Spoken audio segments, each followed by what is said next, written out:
Bienvenido a Historia Náutica. Canal de historia, temas, e ingeniería. Construido entre 1909 y 1912 en los astilleros de Harland y Wolff de Belfast, el Titanic constituía el segundo buque de un trío de grandes transatlánticos, siendo el primero el RMS Olympic y el tercero el HMHS Britannic, propiedad de la compañía naviera White Star Line, conocidos como la clase Olympic. Entre sus pasajeros estaban algunas de las personas más ricas del mundo, además de cientos de emigrantes de nacionalidad irlandesa, británica y escandinava que iban en busca de una mejor vida en Norteamérica. El barco fue diseñado para ser lo último en lujo y comodidad, contaba con gimnasio, piscina cubierta, biblioteca, restaurantes de lujo y opulentos camarotes para los viajeros de primera clase, así como con una potente estación de telegrafía disponible para el uso de pasajeros y tripulantes. Sumado a todo esto, el barco estaba equipado con algunas medidas de seguridad avanzadas para la época, como los mamparos de su casco y con puertas estancas activadas a distancia. Sin embargo, estas medidas resultaron insuficientes, ya que solo portaba botes salvavidas para 1.178 personas, poco más de la mitad de las que iban a bordo en su viaje inaugural y un tercio de su capacidad total de 3.547 personas. Tras zarpar de Southampton el 10 de abril de 1912, el Titanic recaló en Cherburgo, Francia, y en Queenstown, actual Cod, en Irlanda, antes de poner rumbo al Océano Atlántico. A las 23:40 del 14 de abril, 4 días después de zarpar y a unos 600 kilómetros al sur de Terranova, el buque chocó contra un iceberg. La colisión abrió varias planchas del casco en el lado de estribor bajo la línea de flotación, a lo largo de 5 de sus 16 compartimentos estancos, que comenzaron a inundarse. Durante 2 horas y media el barco se fue hundiendo gradualmente por su sección de proa mientras la popa se elevaba. Durante ese tiempo varios cientos de pasajeros y tripulantes fueron evacuados en los botes salvavidas, de los cuales casi ninguno fue ocupado hasta su máxima capacidad. En 1907, Joseph Bruce Ismay, presidente de la empresa naviera White Star Line, y Lord William Pirrie, presidente de los astilleros de Harland y Wolff, decidieron construir un trío de grandes transatlánticos para competir con los nuevos barcos de la naviera rival Cunard Line. Estos barcos, bautizados como Lusitania y Mauretania, se habían convertido en los transatlánticos más grandes, lujosos y rápidos del mundo, ganando en determinados momentos de su carrera la banda azul, premio a la travesía más rápida.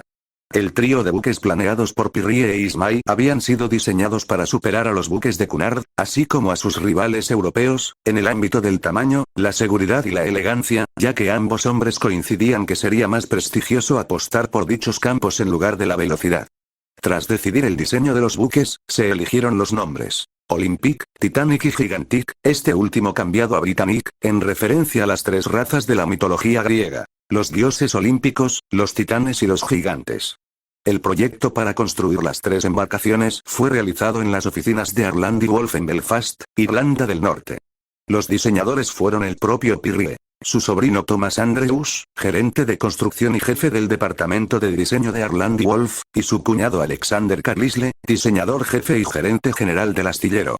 Las responsabilidades de Carlisle incluían las decoraciones, los equipamientos, los dispositivos de seguridad y todos los arreglos generales, incluyendo la implementación de un sistema eficiente de pescantes para los botes salvavidas. No obstante, Carlisle abandonó el proyecto en 1910, mientras el Olympic y el Titanic aún estaban en construcción, cuando se hizo accionista en Welin David y Engineering Company Ltd. La compañía que fabricaba los pescantes, y dejó a Andrews como el único responsable de los proyectos. Se especula que esto ocurrió debido a que la idea original del ingeniero consistía en colocar 66 botes salvavidas a bordo de los buques, pero sus ideas y reclamaciones fueron rechazadas tanto por Ismay como por Pirrie. El proyecto de la construcción de los barcos fue aprobado por Ismay el 31 de julio de 1908, cuando se firmó una carta de acuerdo con los astilleros. Ningún contrato formal fue firmado porque la White Star y Harland y Wolff tenían una relación muy próxima y fuerte que venía de décadas antes. Pirrie vio la importancia de los navíos y encomendó al fotógrafo oficial del astillero, Robert Welch, tomar imágenes de las obras para dejar registrado el avance de estas. La calidad de los buques no fue descuidada y para su construcción se emplearon los mejores materiales disponibles en aquella época. Los planos finales fueron concluidos en el otoño de 1908 y los materiales necesarios para la construcción fueron encomendados por Harland y Wolff. El Titanic fue construido junto a su gemelo, el Olympic. Se necesitó construir un nuevo pórtico de 256 metros de largo por 52 metros de altura para acomodar ambos buques, ya que ninguna otra estructura existente era lo bastante grande para el trabajo. Titanic fue construido con el número de construcción 401. Su construcción fue financiada por el empresario estadounidense J. P. Morgan y su empresa International Mercantile Marine Company, y comenzó el 31 de marzo de 1909, con un coste total de $7,5 millones de la época, unos $172 millones al cambio actual. Debido a que el Olympic fue el primero de los buques en ser construido, su casco fue pintado de color gris claro para su botadura, con el objetivo de permitir una mayor nitidez y detalle en las fotografías. En contraste con su hermano, el Titanic fue construido con su casco pintado de negro. La construcción de su estructura progresó a un buen ritmo, y fue completada a principios de 1911. Su casco estaba formado por aproximadamente 2.000 placas de acero que medían 3 metros de largo por 2 metros de ancho, con un grosor de entre 2,5 y 3,8 centímetros. Esas placas se mantenían unidas por más de 3 millones de remaches. Hasta ese momento, el barco era solamente un enorme casco vacío sin ningún equipamiento o instalación interna. El casco del Titanic fue botado al mar a las 12:13 del 31 de mayo de 1911. Más de 100.000 personas estaban presentes para presenciar la botadura. Funcionarios del astillero con sus familias, habitantes de Belfast, visitantes, periodistas y algunas personalidades importantes venidas directamente de Inglaterra. El barco se deslizó al agua desde su grada con la ayuda de 22 toneladas de sebo, aceite y jabón.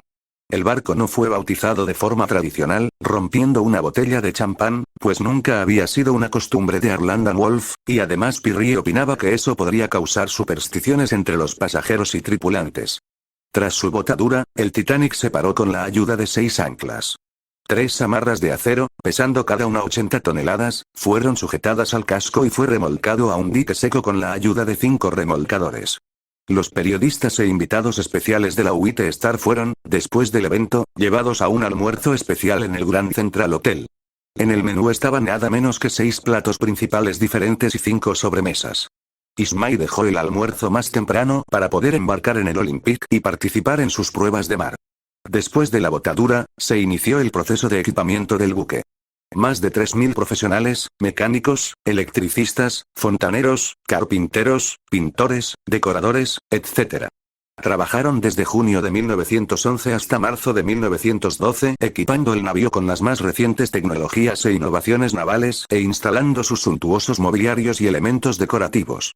Durante ese periodo, la White Star anunció el 18 de septiembre de 1911 que el Titanic realizaría su viaje inaugural el 20 de marzo de 1912. Entretanto, el 20 de septiembre de ese mismo año, 2 días después del anuncio de la fecha del viaje, el Olympic acabó colisionando con el barco de guerra HMS Hawke, por lo que tuvo que ser enviado a los astilleros de Belfast para ser reparados los daños. Como consecuencia, se tuvo que retirar al Titanic del dique seco para permitir que se efectuaran las reparaciones de su hermano.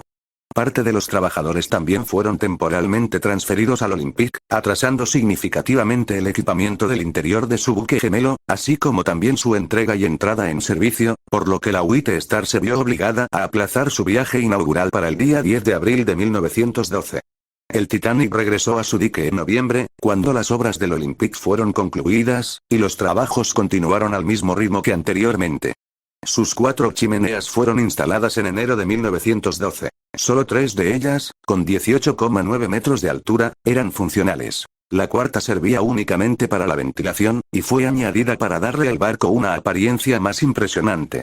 En el mes siguiente, sus 3 hélices de bronce fueron colocadas en sus debidos lugares. Las hélices laterales tenían más de 7 metros de diámetro y pesaban 38 toneladas, mientras que la hélice central medía más de 5 metros de diámetro y pesaba 22 toneladas. El proceso de equipamiento finalizó en marzo de 1912 y el barco fue registrado el día 24 del mismo mes, teniendo a Liverpool como su puerto de origen, a pesar de no haber navegado nunca en sus aguas. Una vez terminada su construcción, el Titanic sucedió a su gemelo, el Olympic, como el barco más grande del mundo. Esto fue debido a que, a pesar de que ambos buques tenían las mismas dimensiones, el Titanic desplazaba 1.004 toneladas más, y el tamaño de un buque se mide por el tonelaje. De entre los trabajadores del astillero Harland & Wolff, la compañía seleccionó un grupo de garantía compuesto por trabajadores destacados en sus respectivos oficios para acompañar a Thomas Andrews en su viaje inaugural. Este selecto grupo tenía la misión de solucionar cualquier inconveniente menor que requiriera sus buenos oficios. Para ellos era un orgullo pertenecer a este grupo y en los astilleros se competía para poder ser considerado. Estos obreros especializados ocupaban unos camarotes en primera y segunda clase y eran considerados como unos pasajeros más. El grupo de garantía del Titanic era de 9 personas. William Henry Campbell, ayudante carpintero; Roderick Robert Crispin Chisholm, dibujante; Alfred Fleming Cunningham, ajustador; Anthony Watt Frost, ajustador; Robert Knight, ajustador; Francis Parkes, fontanero; Henry William Marsh Parr, electricista; Ennis Hastings Watsons, ayudante electricista; John H. Hutchinson, carpintero. De entre las casi 900 personas que formaban parte de la tripulación del Titanic, 66 pertenecían a la tripulación de cubierta, oficiales, marineros, vigías y contramaestres; 325 eran mecánicos, carboneros, fogoneros, engrasadores, electricistas, etc. Y finalmente 494 eran miembros del equipo de atención, sobrecargos, mayordomos, cocineros, operadores de radio, etc. El comandante del buque era el capitán Edward Smith, el oficial más respetado de la White Star Line y un capitán extremadamente popular entre los pasajeros de primera clase, habiendo comandado todos los mayores y más nuevos barcos de la compañía desde 1904. Henry Wilde llegó a última hora para ser el jefe de oficiales y el segundo al mando del Titanic, causando un cambio en la jerarquía de los oficiales. Eso hizo que los 3 oficiales más graduados del Titanic fuesen los mismos que habían trabajado previamente en el Olympic, con el tercero, siendo el primer oficial William Murdoch, que originalmente iba a ser asignado como jefe de oficiales. Además de ellos, también estaban a bordo el segundo oficial Charles Lagtoller, el tercer oficial Herbert Pittman, el cuarto oficial Joseph Boxall, el quinto oficial Harold Lowe y el sexto oficial James Moody. Ellos eran los encargados de comandar la tripulación de cubierta y garantizar la marcha y buen funcionamiento de todo el barco. Eran ayudados por contramaestres que estaban a cargo de la rueda del timón, los vigías que trabajaban en la cofa y los marineros que estaban a cargo de la manutención de los diversos dispositivos a bordo. El equipo de mecánicos trabajaba en las entrañas del barco. Bajo el mando del ingeniero jefe Joseph Bell, eran los responsables de la sala de máquinas y de mantener al Titanic en funcionamiento. Las 29 calderas eran alimentadas por 300 fogoneros que actuaban en unas condiciones terribles. Muy pocos miembros del equipo de mecánicos sobrevivieron al naufragio. Finalmente, el equipo de atención era bastante más diverso y era el que realizaba el trabajo más común. La mayoría eran sobrecargos acompañados por algunos recepcionistas, sin embargo también incluía a los cocineros, como Hendrik Boluis. Sus funciones eran cuidar los camarotes e instalaciones del buque, además de atender a los pasajeros. En la dirección de todos los tripulantes de atención estaba el sobrecargo jefe de a bordo Roy, responsable también de atender cualquier queja que tuviesen los pasajeros. Los 2 radiotelegrafistas, Jack Phillips y Harold Bride, también están incluidos como parte de esa tripulación.